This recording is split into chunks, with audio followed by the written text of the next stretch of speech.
Evening, everybody. Thank you for joining us this evening. I'm Ellen Himmelreich. I'm Director of Alumni Relations, and we're so happy you're here tonight. Actually, a fun fact, we actually have representation from every decade on this call tonight, all the way from 1946 alum to 2022. So everybody welcome and thank you. Before President Lindsay gives us our updates, I just want to review a few things to go over with you. Just kind of, you're going to see these things in Alumni Link in February, but I want you to review it a little bit with you. And if you have any questions during any time, please feel free to email me at alumnirelations@elmira.edu, and we'd be happy to help you out or answer any questions that maybe we don't get to this evening. First thing I'd like to mention is that we are having a young alumni group Zoom call this February 18th at 7 p.m. And that is going to highlight our nursing program. We will have 3 nursing alumni on to give presentations. And our Director of Nursing, Missy Vellino, will be giving an update on LECO and the nursing program. You will be receiving an invitation for this, and we'd love for you all to join us if possible. To our high school educators that are on the call, a reminder that the Key Award nominations will be opening on February 15th. If you have any high school students that you would like to nominate, there will be a link in our February alumni link with instructions. Admissions is actually starting to expand the recruitment areas that we're reaching out to. And if at any time you previously indicated, whether it be on a survey or a reunion form or an event form, that you might be interested in helping with admissions, you might be getting an email from them asking for assistance for certain areas. If you'd like more information about that, or if you think maybe you haven't signed up for that and you would like to, again, just reach out to me and I will make the connection for you. Please note on your calendar that April 28th will be Elmira Everlasting. Again, look for details in the alumni link. Like to do a little bit of reviewing. Everybody has been asking, well, a lot of people have been asking about reunion. And of course, unfortunately, 2020, we had to cancel our reunion and reschedule it into 2021. And of course, that's giving us some challenges on its own.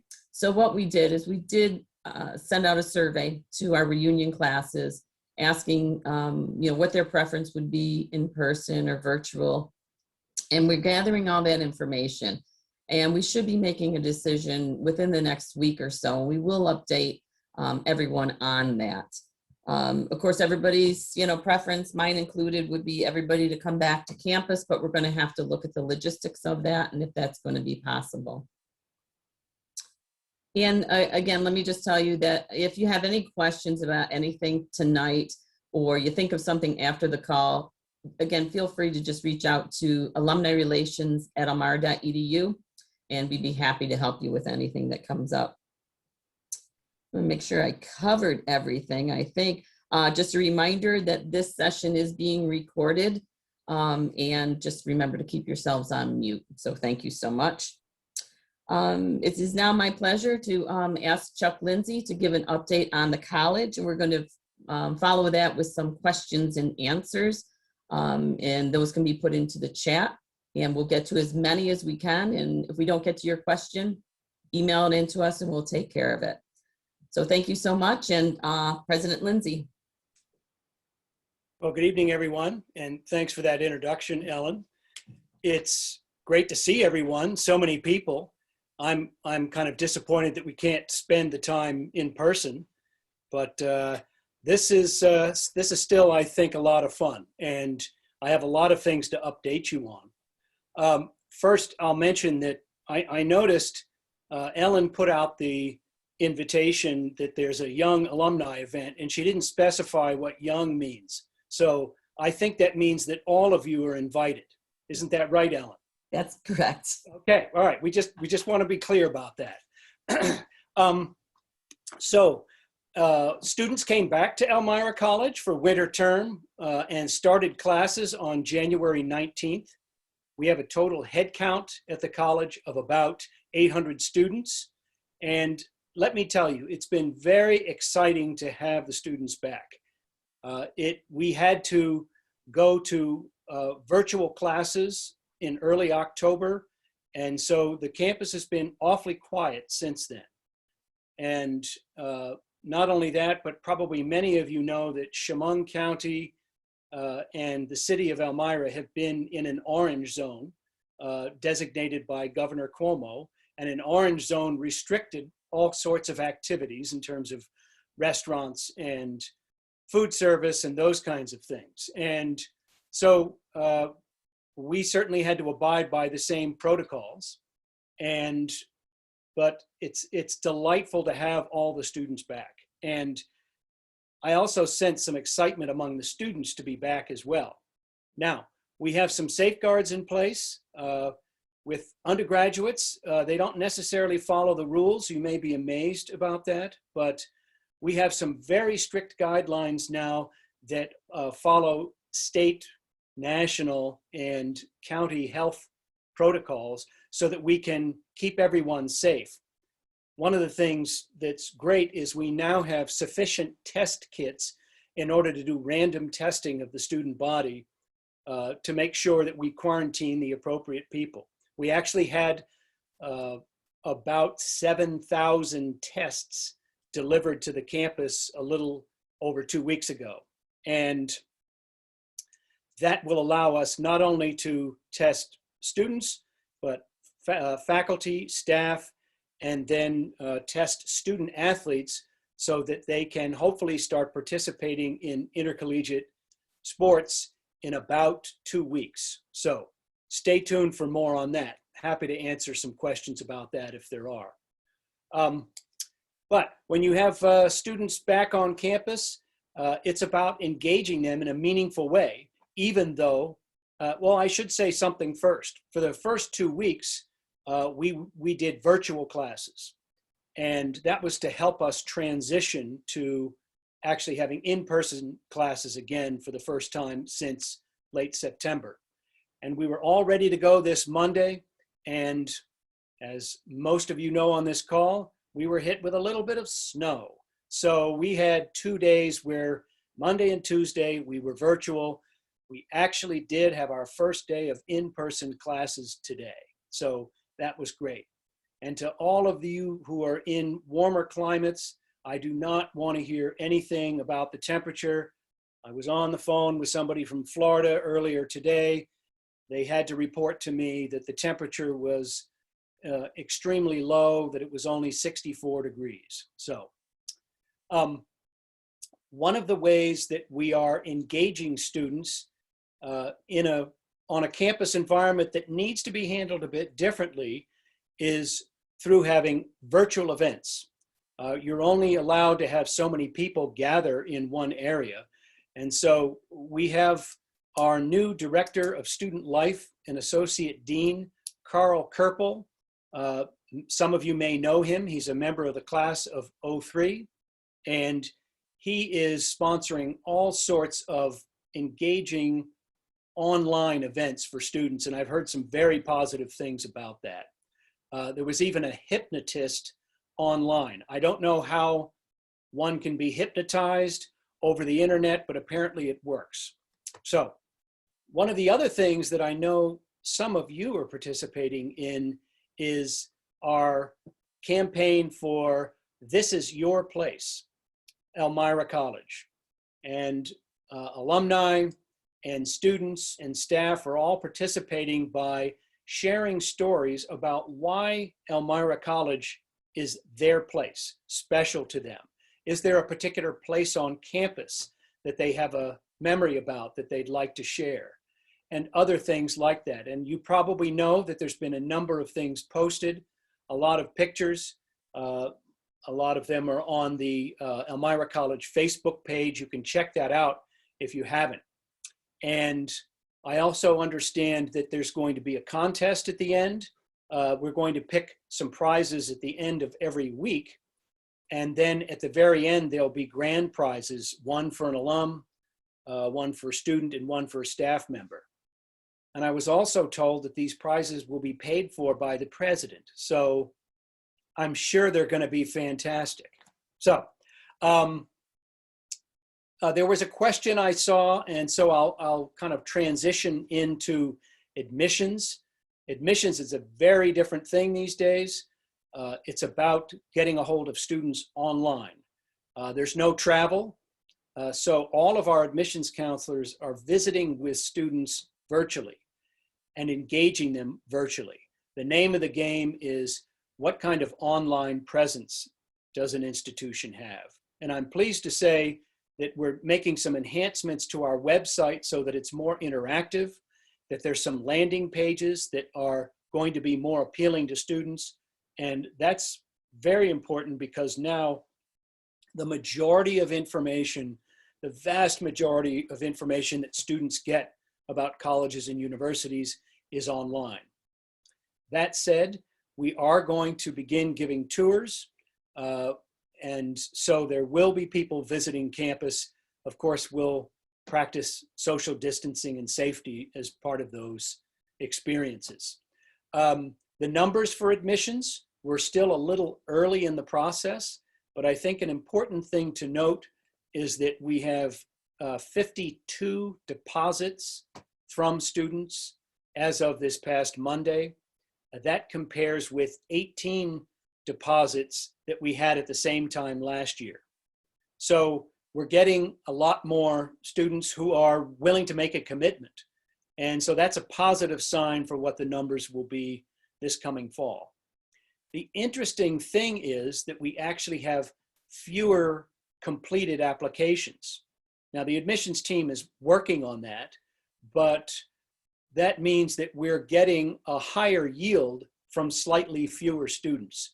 So to me, that's a sign that we are hitting the mark in terms of getting students' attention and getting them interested in Elmira College. Now, I've mentioned that we've made some adjustments on campus, and you know as well as I do that the coronavirus has made some significant changes to higher education. And some of those are financial challenges. And Elmira College is not alone in having to address those challenges. The 7,000 tests that I mentioned that we purchased, those weren't free. But the first and foremost thing is we want to keep staff, students, and faculty safe. But this, as I say, presents a lot of challenges. Also, you've probably heard about financial challenges at many small private colleges. I mentioned this in the fall. That is definitely true for Elmira College. And how I look at it is this challenge is suggesting to us that there needs to be a fundamental change in higher education. Institutions that continue to do the same thing, that offer the same programs, that do it the same way, they're the ones that maybe aren't going to be around in a few years. So I like to look at this, that financial challenges, the demographic changes that are happening, particularly in the Northeast, and the COVID-19 situation as an opportunity. It's an opportunity to look at things in a new way. I got an email last night from Jay Walkoff, who I think is on the call, and it was about how some institutions are combining some technical programs, some technical skill programs with the liberal arts. And that is one of the things that Elmira College is now doing. We're looking at taking the foundation in core courses in the liberal arts, because that's the foundation of everything we do, including nursing and other professional programs, and combining those with professional skills and the opportunity for hands-on experience. We need to go beyond that, though. That's the fundamental of the academic program. Beyond that, we're looking at forging partnerships with various organizations in the area, with a local hospital, with nonprofits, with businesses. And this fits in with one of our strategic goals, which is to create a meaningful relationship with the community. And I'm a firm believer that a college education needs to be more about what you do in the classroom. It's about learning to get along with other people, and it's about learning what the opportunities are in life, and having meaningful connections with the local community is an important way to do that. We're also looking towards more online education and lifelong learning. We think there's an opportunity to teach folks and some interest out there in things such as Samuel Clemens, Mark Twain, that we have something unique that could be taught at all age levels that would be interesting. You know, I've heard over the years that alum are very interested in coming back and participating perhaps in term 3 travel courses.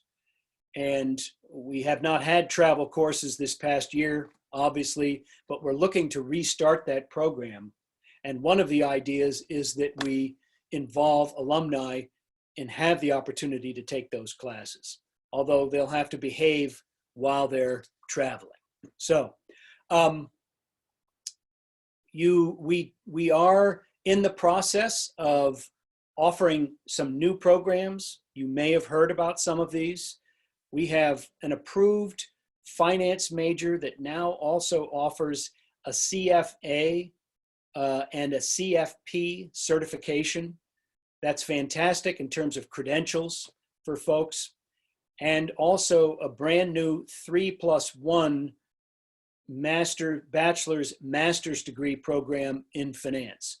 So those were just approved. You probably also heard about our environmental science major and sustainability minor. Maybe you even participated back in December in a virtual presentation that was given by Dr. Meg Lauman, who's joined the college and is going to be leading that program. She's an Elmira native, and she is the world's expert in tree canopy science. If you haven't had a chance to see that presentation, very engaging, very interesting. We're already having lots of interest expressed by potential students. There are also some new programs that are in the pipeline that have been approved by the faculty, and we're waiting for NYSED, New York State Education Department, to give us the thumbs up. And that includes a bachelor's degree in healthcare management, an online RN to BSN program, a fashion marketing and merchandising program, and an actuarial science program. Now, notice all of those have a core requirement in the liberal arts. They also involve professional skills, and they also are going to take advantage of the internship requirement that all Elmira College students have to fulfill. And we think that's a great combination for our students and will make them extremely employable in the future when they graduate. Turning a bit to some staffing changes in institutional advancement and alumni affairs. There was a question I saw that had to do with the annual fund. And I'm very pleased to say that after several years, we have hired a new director of annual giving. She's on staff right now. Her name is Diana Curran, and she has a background in annual funds. She worked at Worcester State College for a while. She also worked as a consultant for a while, and we're delighted to have her on board. So she's now part of the team. And some of you may be aware that Dree Giancoli, our director of major gifts, is on an extended medical leave to have some surgery. And because of that, we've invited Peggy Arneson to come back, and she's working with us. So she's contacting alumni and re-engaging and making sure they know what's going on at Elmira College. So if you get a call from Peggy, it's okay. She is working for us again. So I'm sure many of you know Peggy like we do, and she's just delightful. And I found out that she still remembers everything about all of you. So just be ready. We also are in the process of hiring a new vice president of advancement. We're looking to change that position. And that's because the focus these days needs to be on fundraising and alumni development. So it's about really connecting with people, travel, developing donations, and that sort of thing. So the focus of the job is on fundraising. And we kicked that off earlier this month, and we'll be looking at candidates in several weeks with the idea that we're going to have a vice president in place by the end of June. So I'm very excited about that.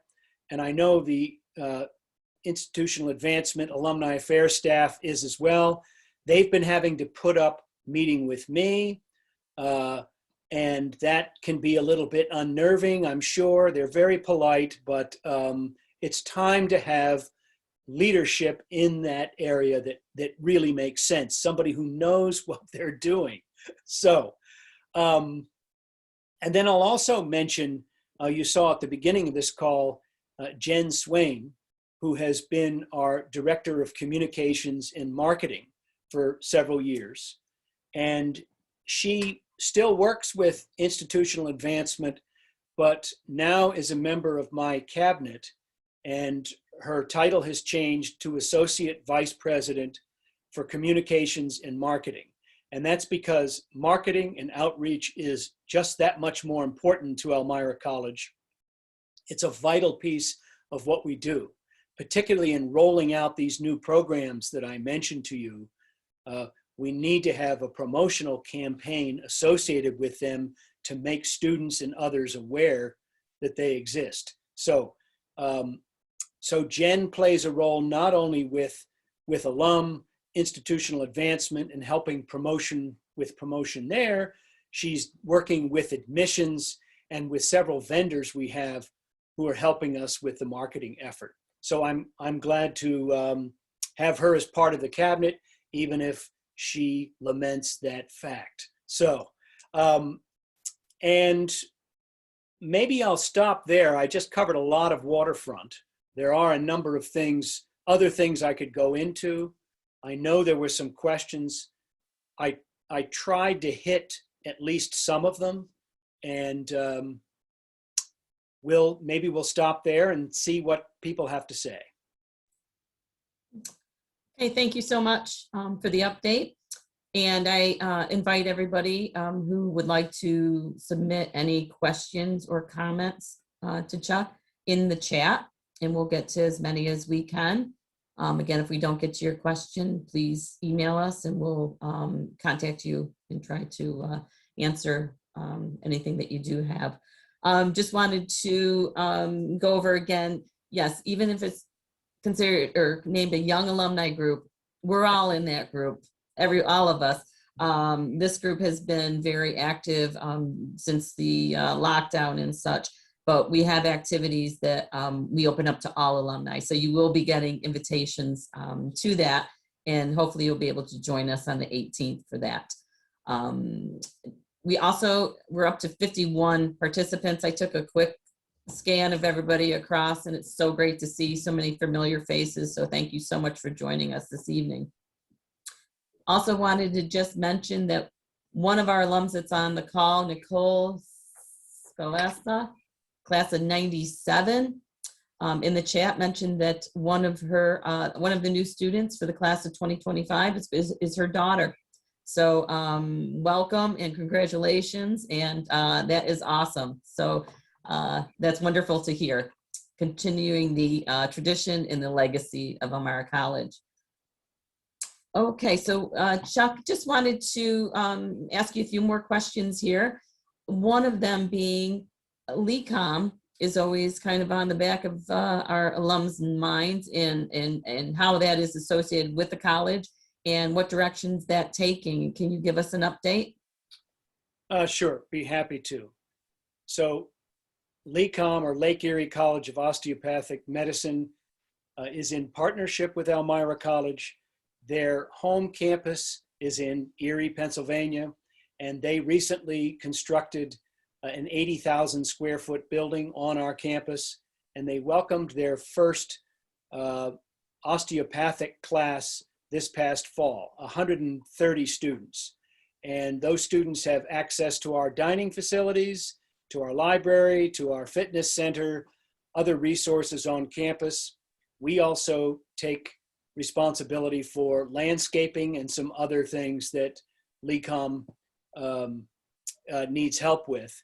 But the most important thing is that we have those guaranteed positions in each class for Elmira College graduates. If Elmira College students earn the appropriate grade point average, they are automatically admitted to LECOM and then can graduate with a DO degree. And any physician I talk to says that that is just the fact that there's guaranteed admission. And if they score high enough on the SAT score, on the SATs, which I know are tough to take these days, but if they score high enough, they don't even have to take the medical college admissions test, which is the big burden for most medical students. But physicians tell me that the fact that there's this automatic track to go to college, go to medical school in the United States is a unique opportunity and something that they want to really promote. So that's our relationship. We were in contact with Dr. Rich Terry, their representative today. We're talking about additional joint programs with LECOM, so stay tuned. You also notice some of the new programs I was talking about are centered around the health sciences. And that's because there's lots of opportunities in the health sciences. And we think with our strong nursing program, speech and hearing, and the LECOM connection, we've got a lot to build around there. So, and by the way, I just have to say, great to see you, Susan Thomas, and that Princeton graduate off your right shoulder, at least it's not your left shoulder. Okay, on to our next question. Jay would like to know, will the college require a vaccine to attend next year? I guess the honest answer is I don't know about that yet. You're a few steps ahead of us on that. It really depends on the national rollout. And I know that President Biden is talking about 100 million vaccines in 100 days. And it'll depend on where we are, but we're going to make that call. It very well could be that we can just expect that everyone will have had a vaccine. When students were invited back to campus for winter term, we required that everyone have a negative test. So, but stay tuned on that one, Jay. And if you have some advice, I'm open to it. Okay, thank you. The next question is, would you say something more about the demographics of the student body, perhaps geographic and maybe also race, ethnicity? So, yep. We've noticed something over the last year, and that's that we do better at recruiting and enrolling students from the area. And that means primarily New York State, somewhat from New England, somewhat from New Jersey and Pennsylvania, neighboring states. But with the coronavirus, students are more apt to attend college closer to home. So there's been a shift there. And we've had more of a challenge trying to attract students from further away. It doesn't mean that we've stopped, but we're just noticing that now we have about 50% of the student body is from somewhere in New York State. We have about 10% of the students are students of color. We'd obviously like to increase that number, although we do have a very active Black Student Union on campus, which is great. One thing we've noticed, though, is that we think we need to do a better job at retaining students of color. And that's just a reality. And part of that is in the mentors that students have on campus. And we need to do a better job at also recruiting minority students to staff, minorities to staff and faculty positions. All right. Next question is, what is the strategic plan for the library in regards to staffing, digital scholarship, humanities, academic engagement, reference, archives, etc.? Well, because of some budget cuts this past summer, we had to cut several departments back significantly, and the library is one of those. And our idea is that we're going to be growing enrollment in connection with these academic programs that I mentioned. We're venturing into new marketplaces. As that happens, obviously support services like reference and digital technologies in the library need to be enhanced. And so that will be part of the picture. Okay, thank you. I might be able to handle this one for you, Chuck. We have a question about traditions at Elmira College. This one is specific to classes, alums in the mid-'80s, and I know you're out there because I just looked at who's on this call. So has there been any thoughts of bringing back a form of Buddy Week? The alum who asked this said, well, I would be the first to say that there were many problems when it went from Buddy Week to Buddy Weekend. But nonetheless, it's a tradition from the very early days of the college. I am not that familiar with Buddy Week, Buddy Weekend. I've seen photos and I've seen it in the yearbooks. It looks like it was fantastic. And the gist of it was that an upperclassman would kind of take a freshman and guide them through, the ins and outs of EC. I haven't heard anything specific about that in particular, but we can discuss that. I know that I am working with Carl Kerpel in student life and trying to work with the students to bring back some of the traditions, to bring singing back maybe a little bit more. Of course, we still do Mountain Day, we still do Octagon Fair, we still do May Days. There's a lot, might look a little bit different than when you were here, but it's very important to us to keep the traditions. And it's very important for us to make them, a little bit more accessible for the students that are on campus today. So to answer your question, thank you so much, Buddy Week. I know it sounded like a hoot. I will discuss that and see maybe what we can do, something similar. But we are working on keeping the traditions alive with the students that we do have at EC now. So thank you. And I'll just add that, the traditions are, I think, part of the fabric of what makes Elmira College special. I'm not familiar with Buddy Week, so I'm interested to hear about that. So I'd be open to a conversation about how it used to work.